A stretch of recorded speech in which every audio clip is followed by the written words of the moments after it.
Welcome everybody to another episode of Forgotten Coast Fishing. Got a nice sunrise coming up this morning. Getting out nice and early. Seas look pretty good, so we're going to be taking the bay boat out into the Gulf. No real plans, just going to get out there and see what we can pull up.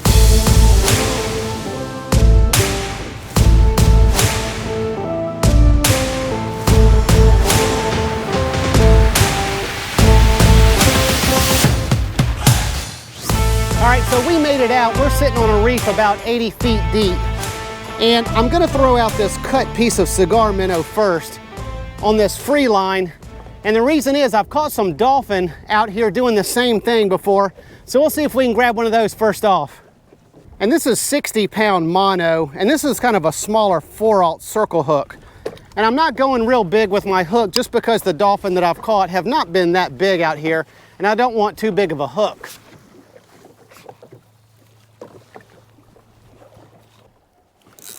Oh man, all right. So while I was waiting on the free lines to hopefully grab a dolphin or something else, I just threw out this standard double drop rig just to kind of see if we could grab something, kind of figure out what's on this reef. And this is our first drop, and it's something decent.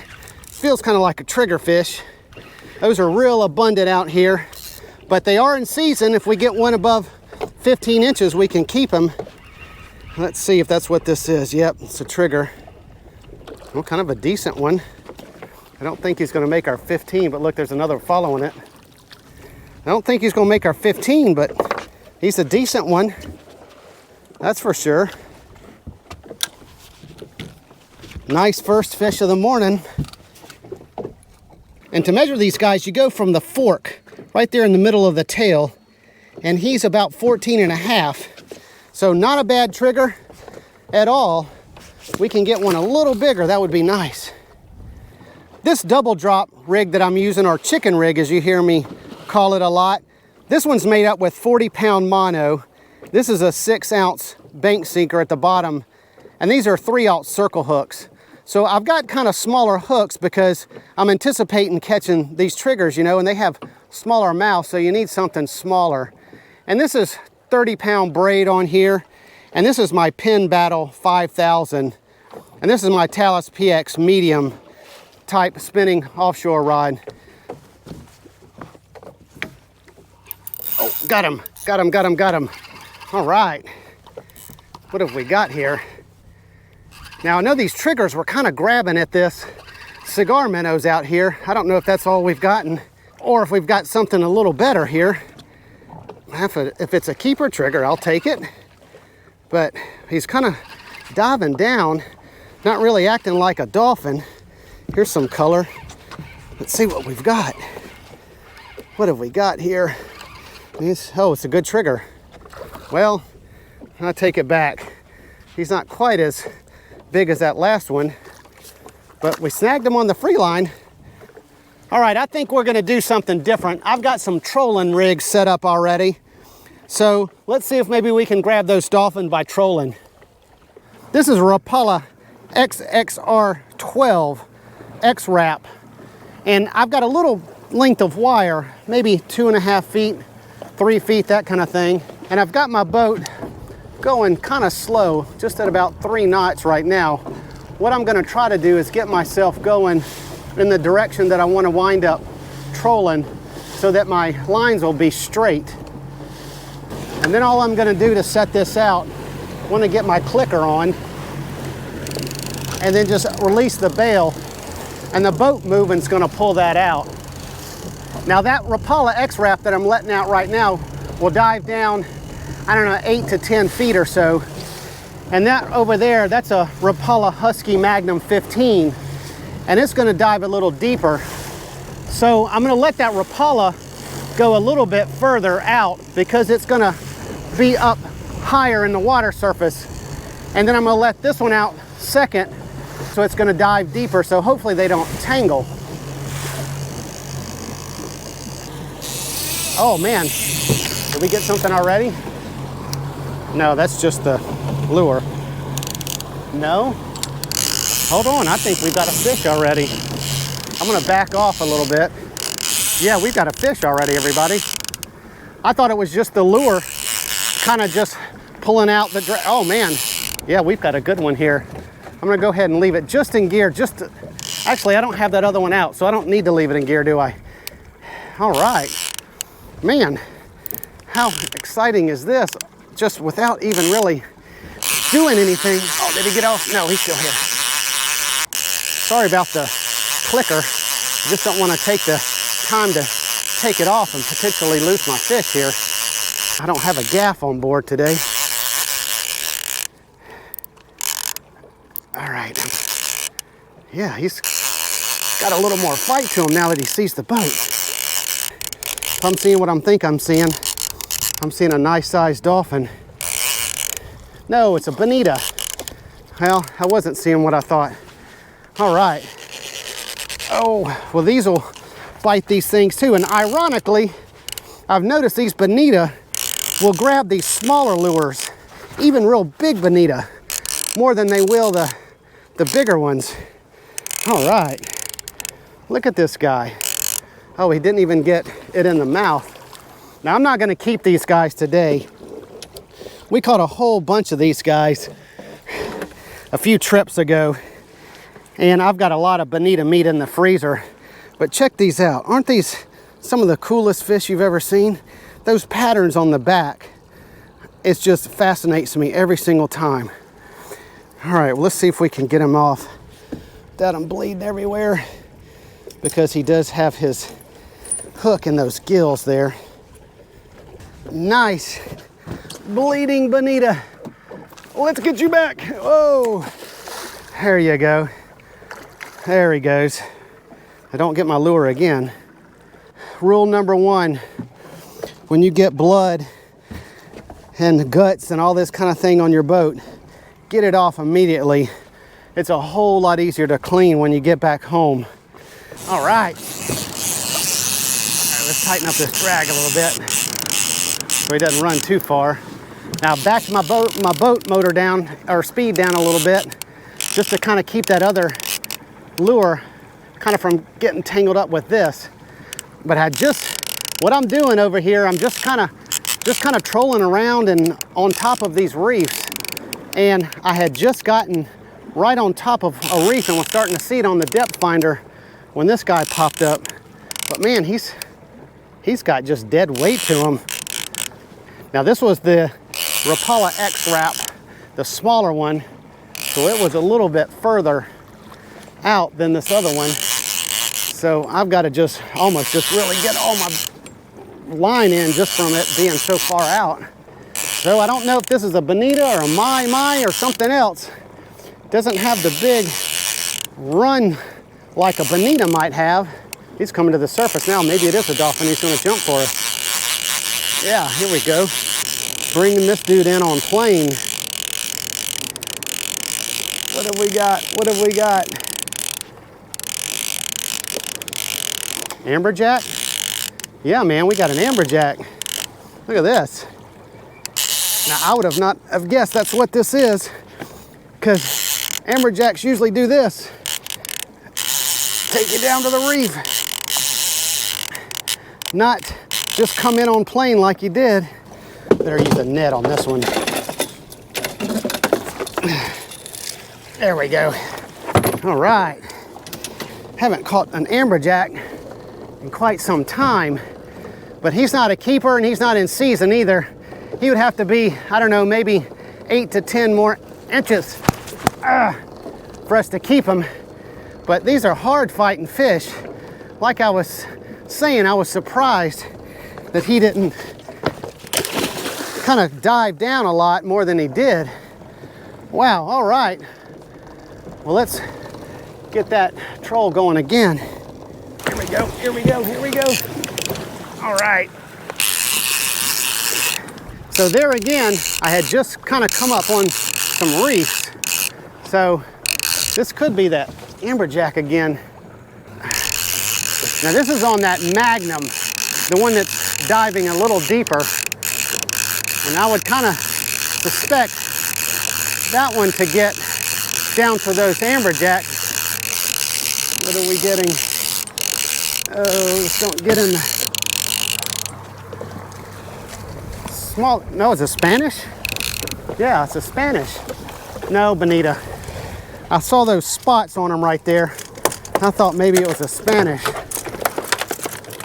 Well, he was definitely trying to eat this when he looked at him. He almost had it in his mouth. That means you've got 2 sets of hooks in you. All right, I'm gonna get this dude back. He's blooding up my boat. But nice little bonita. All right, I'm gonna go ahead and head offshore a little bit further, try some bottom fishing, see if maybe we can catch a lane snapper or maybe a bunch of vermilion.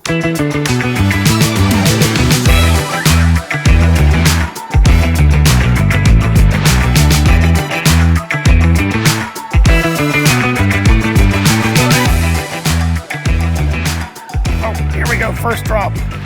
All right, so I'm at this new reef. This is our first drop. I've got the free lines out with the half pieces of cigar minnow like I was doing earlier. This is that double drop with the squid again, just like I was doing earlier. And we get something on our first drop. Oh, is it a beeliner? Yes, beeliner. Now he's not a monster or anything. These guys have only got to be 10 inches, but I can keep 10 of them. And this is what I was hoping for when I came out a little deeper like this. Let's get a measurement on him. These are nice tasting fish. And even these smaller ones like this, they're good for frying. So let's see what he measures out. He's a little under. So let's go ahead and let him back. But that's good. That's the species, or one of the species we were wanting out here.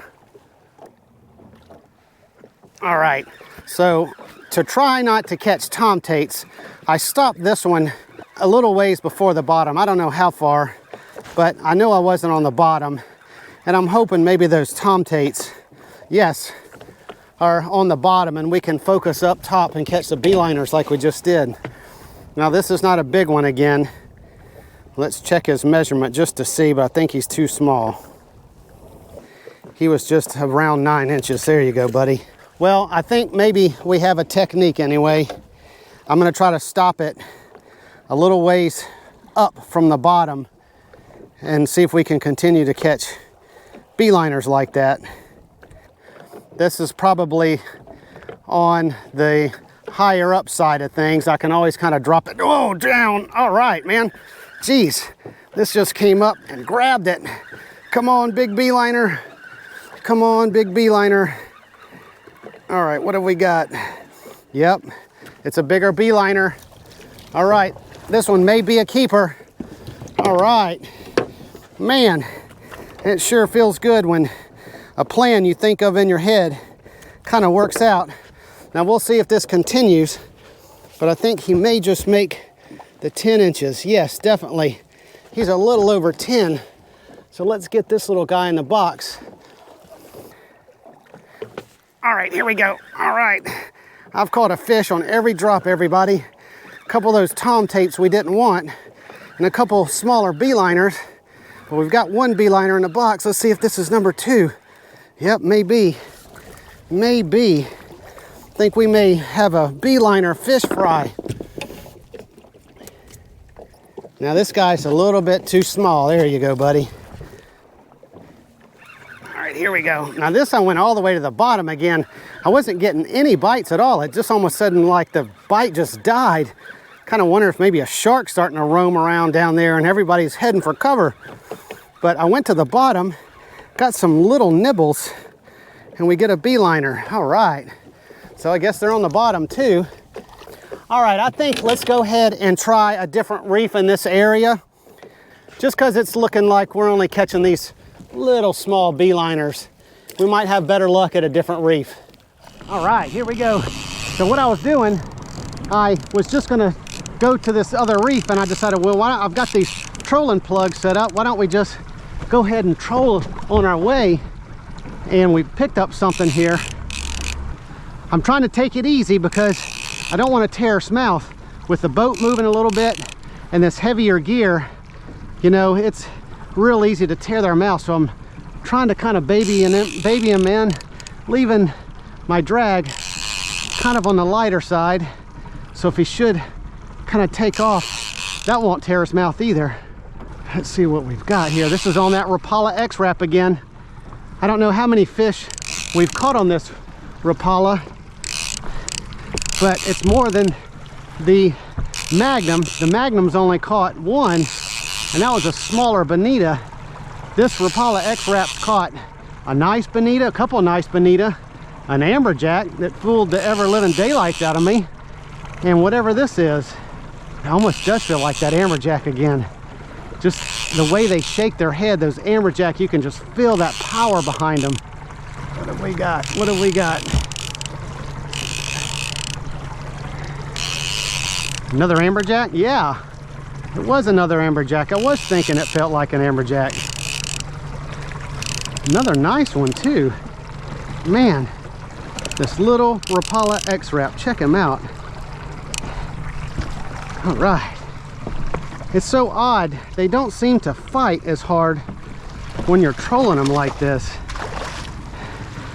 as opposed to when you're pulling them up off the bottom. Let's see if we can get them in. I kind of don't want to mess with that net. Let's see if I can just... Well, I was going to try to grab him by the tail. He doesn't want to have any part of that. Yeah, it's too slippery. All right, got to go with the net. Oh man, this is a big one. Look at this guy. Let me get over here where we can take a look at him. Wow, man, I'll have to take I don't think I'll be able to measure him because my ruler's not long enough on my ice chest. Man, these guys are heavy. That is a nice sized amberjack. Nice one. So what I like to do when I've got this lure tangled up in my net, I like to try to get the fish off first, deal with the net later, because this is when you get hooked, dealing with a big fish like this. So check him out, man. This is a nice amberjack, about 14 pounds. Let's get him back in the water. All right. Well, see, it pays to set out your trolling rigs when you're moving from spot to spot. Now, nothing for the boat, but man, that was a lot of fun to pull in. Well, let's get those out. We've got another mile or so till we get to our reef. Maybe we'll grab another one. All right, we got him again. All right. Yep, I feel the head shake. All right, what's it gonna be this time? Who knows? Amberjack, bonita, that elusive dolphin we hadn't gotten yet, Spanish mackerel, king mackerel, who knows? You never know till you get them in. This is on that Rapala X-Wrap again, and here he comes up. What have we got here? Another AJ? Let's see, bonita, another bonita. All right. Check this out. Look what he's got in his mouth. What is that? I don't know. Oh good, he spit the hook. All right, well, let's get this guy on back. Another nice bonita. There you go. But look what happened here. Our lure was caught on the fish he was in the middle of eating. And obviously it was hooked to him as well, but look at that. What kind of fish is this? I don't know. Let's see if we can tell from any of this. Oh, it's a flying fish. Look at that. You can see kind of the wings kind of thing. Definitely a flying fish. I saw a couple of them a little while ago. So that makes a lot of sense. Well, very cool. We caught a fish in the middle of his dinner. Man, we got something big here. We've got something big. He is just taking off this drag. Geez, I gotta set this drag up a little bit. Oh man, how far is this guy gonna take me out? Geez, how far is he away? Wow, here he comes. Man, this guy just took off. Now he's running at me. Wow. This dude just ran and ran and ran. That's where I could get over here. And now he's coming back at me. See what we've got. Oh, did he get off? No, he's still here. Well, whatever this is putting up the best consistent fight throughout the whole fight here, as opposed to just right here at the end. Here's my top shot. So we're about 20 feet away, I think. This guy's got a lot of weight to him, or else he's leveraging himself against me. This is definitely the biggest, hardest fighting one of the day so far. There again on this Rapala X-Wrap. Another big amberjack. Is that what this is? Yes. Oh man, look at this dude. Oh man, that's just another big bonita. A big bonita. We caught one of these the other day on this same lure, same setup.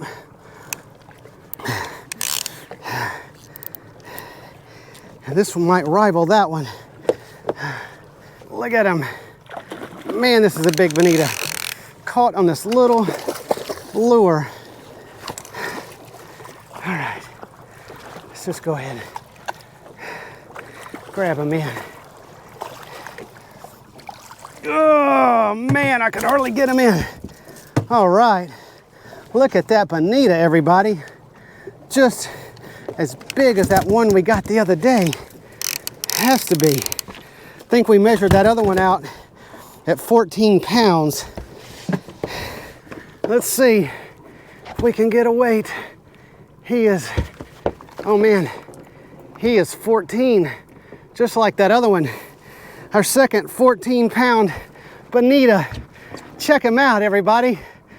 All right. Well, let's get him back.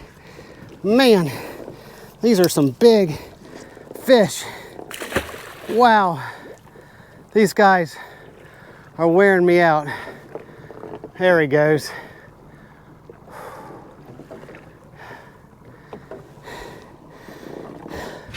That's the second 14-pounder we've caught today. And that will wear you out. Not only the size of the fish and the pull that they can give you, but working against the movement of the boat makes it even a little harder. Oh geez, oh man, oh gosh, I don't know what we've got here. All right, so this is I think our fourth reef. We keep trying different reefs and we're just getting tom tates and small triggers. But I came to a new reef I've never been before, and first strike is a good fish. Could it be our keeper trigger? Would go well with that little beeliner. Would make a nice dinner for my family. Wife and I could have this beeliner, and my wife and I could have this trigger. Son could have the beeliner. I think he might be a keeper, everybody. Let's see. Let's see. He's gonna be close. That's for sure. He might just make it though. Let me get that head right to 0. And there's the tail, look at that. Right over 15. There's our 15 right there, and he's right over it. So check him out. Our nice, legal 15-inch triggerfish. So, like I was not so well saying when I was fighting him, my wife can eat this guy, and my son can eat that beeliner, even if we don't get any other fish. Let's get him in the box. Oh, all right, here we go. All right, this is on the bonita strip. Oh man, geez.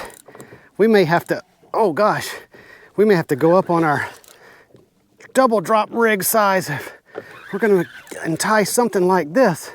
It wasn't like a huge, like fierce strike. It was just kind of like, oh man, I'm hooked, and he took off. I don't know what it is. I guess it's just a big trigger, but this was a pretty big piece of bonita. I was kind of wondering if once it got down there, if it's just triggers, if they were just gonna kind of nibble it to pieces, but we got something hooked here. Oh, look, a grouper, a red grouper. He's out of season, but look, that's why he could get hooked, because he's got a monstrous size mouth. Look at him. Look at this guy.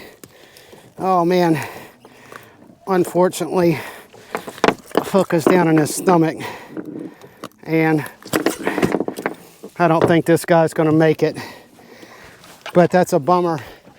He's out of season, and he would be too little. He'd have to be 20. Let's go ahead and get this guy back.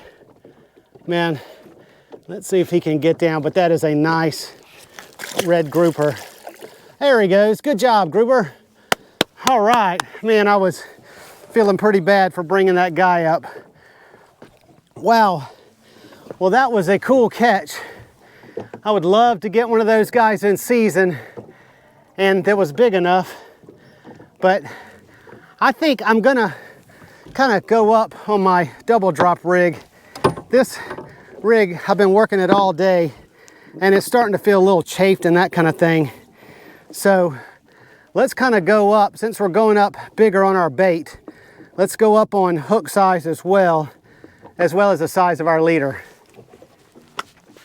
All right, so I tied on a 60-pound mono double drop rig, and these are 6/0 circle hooks, and this is still that same 6-ounce sinker, still in this same Battle 5000. Oh, here we go again. Oh man, jeez. Oh no, he's still here. Oh my goodness gracious. I thought something, what, I don't know what happened. It's like it just broke, but he's still here. That's strange. Wow, that was really strange. I don't know what would have caused that to just bump and just, it's like the line broke, but obviously it didn't. Jeez, unless I had something bigger and it got off, and I don't know, who knows. But this is something nice. What have we got here? A bigger trigger? Oh no, another red grouper. Man, too bad it's not red grouper season, and too bad he's not 20 inches either. He's a little bit smaller than another one, but these are some beautiful fish and good eating too. I'm gonna go ahead and get him back quickly. I don't like to keep grouper out very long. There you go. All right, red grouper, how fun. Changing up to that bonita strips. Wow, it's sure the difference. Oh man, here they are again. Jeez. Wow, this is probably a bigger one. You know, I'm just dealing with this Penn Battle 5000 and this Talus PX medium rod. Just makes everything kind of feel a little heavier, but it sure is a lot of fun if you just don't get worn out. Man, and I am getting worn out. Is it another red grouper? What is it? It's a gag grouper. No, is it a scamp? No, it's a red one. Another red grouper. Wow. Well, I know where to come when red grouper season opens. Wow. I don't think these would be keepers though. They have to be 20 inches, but that's a good start, that's for sure. All right, I'm gonna go ahead and head on in. The bite has just really stopped all of a sudden. But as you can see, it's really flat, calm out here. And sometimes when it gets calm like that, the bite kind of dies, and that's what happened. But we had a great day. You know, I kind of came out really with no plan. So I didn't want to spend a lot of time at each reef or each area or each technique. And we wound up catching some fish on some bottom. We got some on the free line, and we got some trolling. So just a great day. Just sometimes it's kind of good to get out here without a plan and just kind of use those techniques that you know to find and catch fish. But if you enjoyed this video, give me a thumbs up and hit that subscribe button so you won't miss my future videos. So until next time, hope to see you on another episode of Forgotten Coast Fishing.